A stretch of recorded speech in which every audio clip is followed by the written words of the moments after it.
আগের ভিডিওতে তোমরা দেখলে কেমন করে আমি রেডি হলাম। তো এখন আমি যাচ্ছি রেডি হয়ে বার্থডে পার্টিতে। আর সবাই এখানে রেডি হয়ে গেছে, সবাইকে একবার করে দেখিয়েও দিলাম। সবার আগে এরা যে অটো বুক করে অটোতে উঠে বসে আছে, তো আমরাও অগত্যা উঠে পড়লাম অটোতে।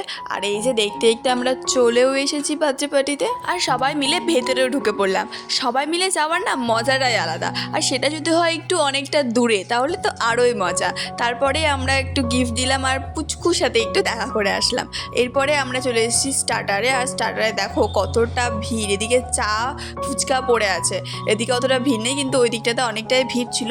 তারপরে আমরা যেহেতু অনেকটাই যাব তাই জন্য খেতে বসে গেছিলাম। আর তোমরা মেনু কার্ডটা একটু পজ করে দেখে নিও। আর না সেই দিন ছিল অনেক ঠান্ডা, আর আমাদের যেহেতু অনেকটা যেতে হবে তাই আমরা একটু তাড়াতাড়ি খেতে বসে গেলাম। আর দেখো হিয়া তো সব কিছু একাই পারে, ও একাই খেতে শুরু করে দিয়েছে। তারপরে খেয়ে দিয়ে বাড়ি চলে আসলাম, আর বাড়ি এসে সোজা লেপের তলে। দেখা যাচ্ছে নেক্সট ভিডিওতে, বাই।